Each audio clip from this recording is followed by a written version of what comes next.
Hello everyone, welcome back to Rolling Solo. My name is Adam Smith. Today I'm excited to be unboxing Warfighter from DVG. Now we're going to be unboxing this particular one right here, the Tactical Special Forces card game 2nd edition.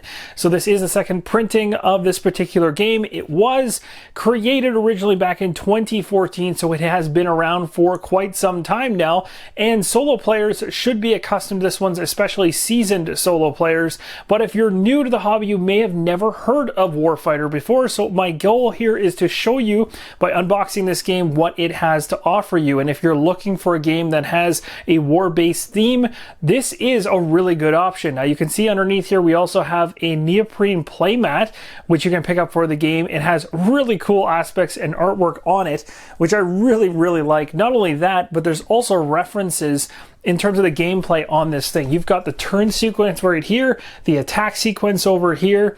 On this side, you have the hostile deck, action deck, mission cards, a whole row along the bottom here, all the way numbered up to 12, and a bunch of lanes for all of the battles that'll be going on, and your mission timer up top, plus a setup. So it's literally a one-stop solution for a reference, as well as being a nice, visually appealing mat to play on. So here is a close-up look at the back of the box exterior. You've got all kinds of cards everywhere on the back here. It says hostiles down, advancing toward the objective. So let's talk a little bit about what Warfighter is all about. Warfighter places you and up to 5 of your friends in modern combat missions. You'll begin each mission by selecting your highly trained operators and equipping them with the world's best weapons, equipment, and skills. During the mission, you'll engage hostiles as you advance through locations on the way to your objective. This box includes the cards for 3 settings: Middle East insurgents, jungle drug cartels, and Middle East military. Warfighter can be played with 1 to 6 players, so you've got solo play covered inside the box right from the get-go. Each player takes on the role of a special forces soldier running a tactical mission. The game system controls the hostile forces against you. Warfighter does not require any special rules for solitaire play. That's one of the coolest things. It even specifically mentions that on the box, lets you guys know that solo play is an option right out of the box. Game components here show 240 full color cards, 4 dice, tactical display, a rules booklet, and that's essentially the components inside. So how about we take a closer look? So once you've opened the box for Warfighter, you'll be greeted with the rulebook right here. It's even got the table of contents on the very front, showing that it goes up to about 26 pages in total. And here is a rough idea of how this book is laid out. You've got the introduction, the preparing to play the game on the left-hand side. It also has a really cool bullet dice, which you're going to see when we actually get into the components. Literally a 10-sided die that's based in a bullet, and a 6-sided die that's also based in a bullet, whether it be from a pistol or from a rifle. Pretty awesome. You've also got expansion packs here you can pick up. Victory, setup conditions are all mentioned here. Mission cards. They're really going through all the different cards, how they look, what they mean, all the iconography on them as you go through. You can see there's quite a bit of white space as well, so even though it goes up to 26 pages or so, doesn't look to be an overly heavy read.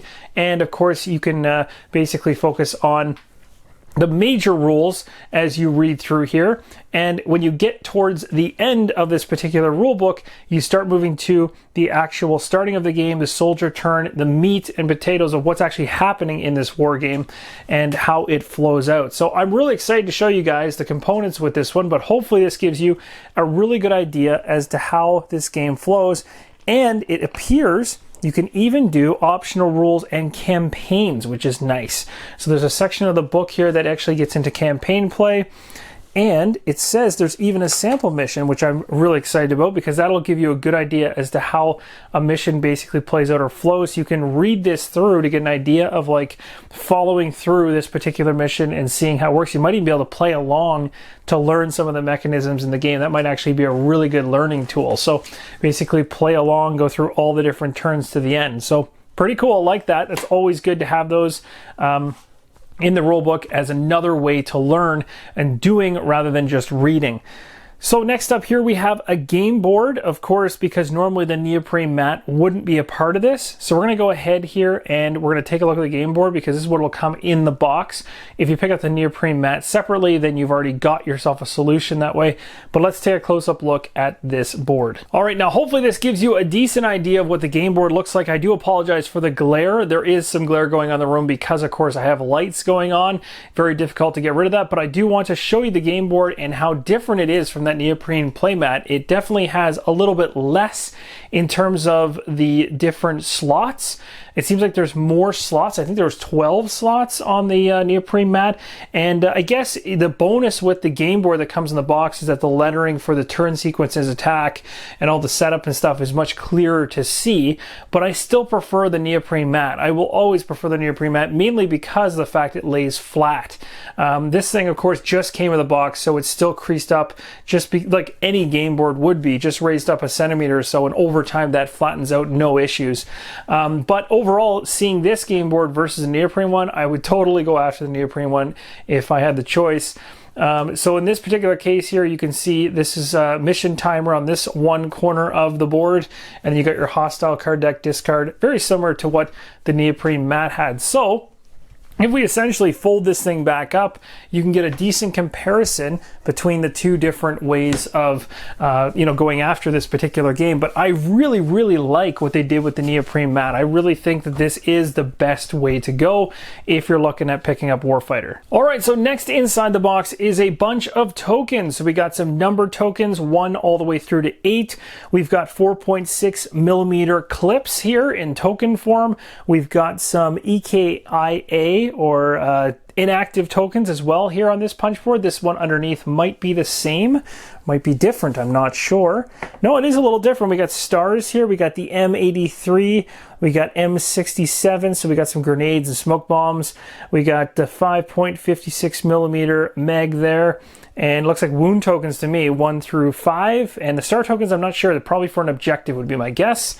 Those are those. On the back side, just so you guys can see them, it looks something like this in terms of the style of the back side of the tokens, although I think some of them are just going to work either way, whichever side you want there.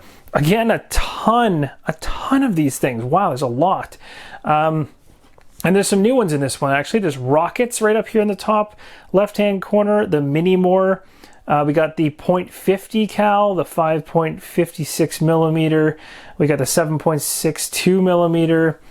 Wow. And then I guess movement would be my guess here, or potentially progress. Could be one of the two. Underneath this, we have action tokens, bandage tokens, some more 9 millimeter clips, shotgun shells, M2. So there's quite a bit in here. The 45, claymores. Like, there's options here for sure. And then we get into the cards, but just down here to the bottom, we got a couple dice here. So we do have some D10s.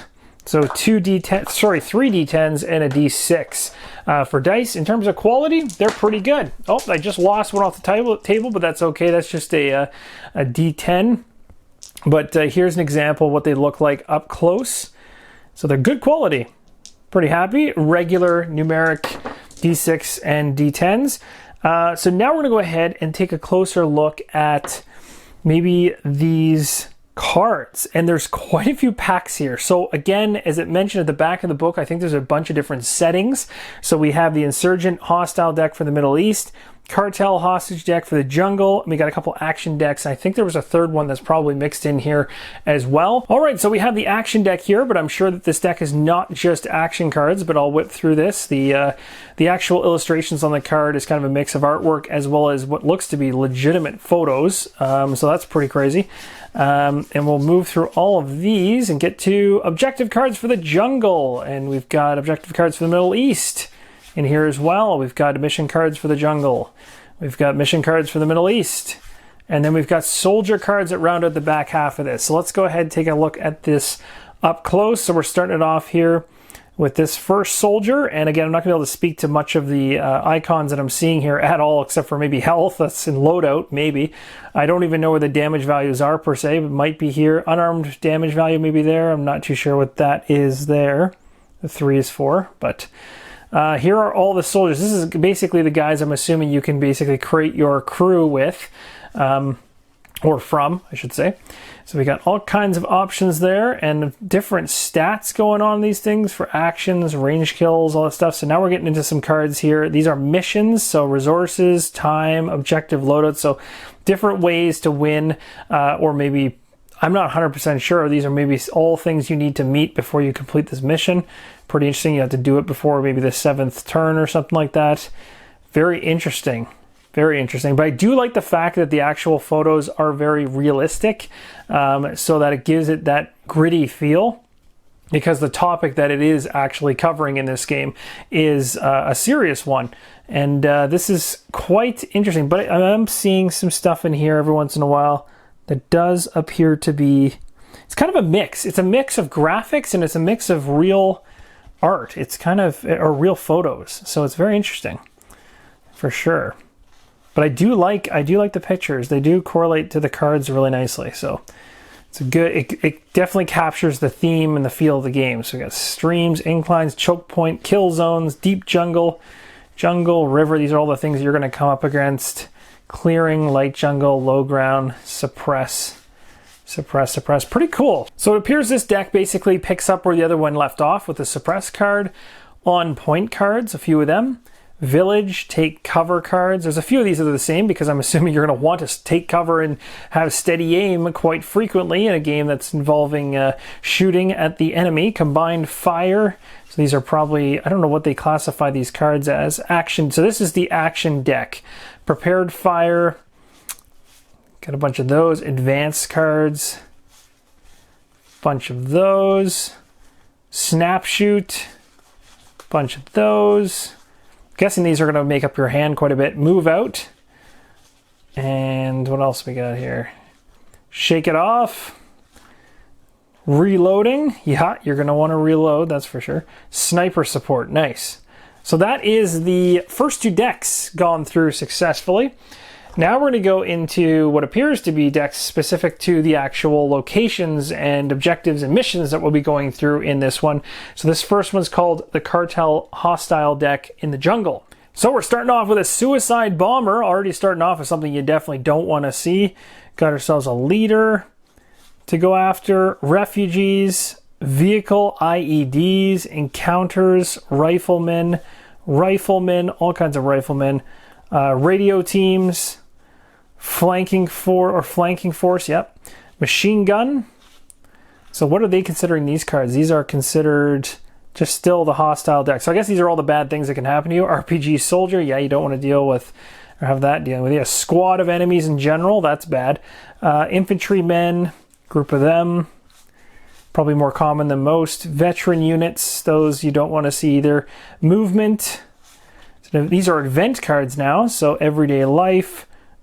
Thug, I don't know what the green ones are. These specific to the jungle now. So thug, couple thugs, a lookout, another lookout, some hired muscle, more hired muscle, a sniper, couple snipers, rocket team, leader, drug runner, few drug runners there. The locals themselves, drug runners again, smugglers, slow going, yeah, that's what's going to happen in the jungle, and of course lost, because I mean that does happen in the jungle. So this deck here has some action cards at the beginning, like good comms, for instance, squad entry, stealth kills, follow me, stealth attack, and then we move into some actual weapons here. The M16A2 rifle, nice. The M203 carbine, there's going to be a ton of guns here. The M4 carbine, M4 shotgun, M14 sniper rifle, M9 pistol, MP3 SMG. Oh man, craziness. Wow.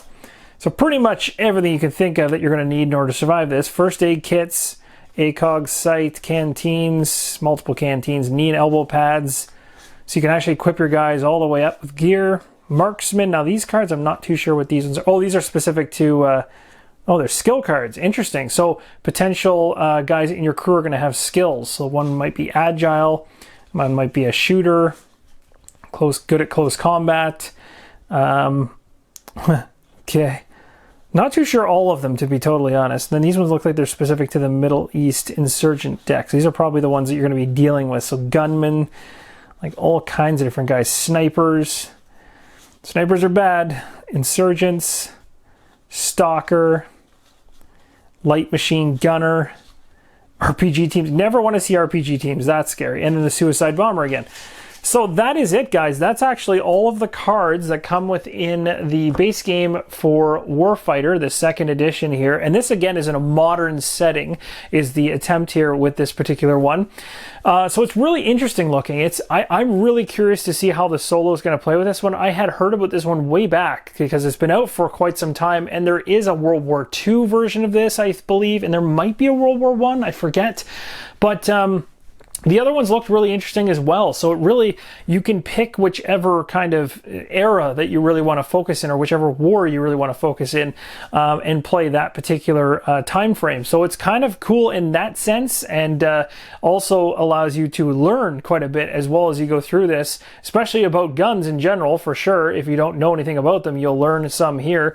But in terms of the gameplay, that's yet to be seen, but I am excited by what I see here so far. Another thing that you can pick up with these things in order to increase the replayability of the game is something like this. So this one's called Warfighter, the Tactical Special Forces card game, second edition, expansion 1 called Reloading. So this is going to add new mechanisms within this game, new cards. It's obviously about size perfect for a card pack. There's probably a rule book in there. This is something that I might be unboxing in the near future, but for now, just want to make mention of the fact that these are things you can pick up to kind of further expand this game beyond just the base game, to really even add more meat to what's already there. So thank you guys so much for watching. Keep on rolling solo.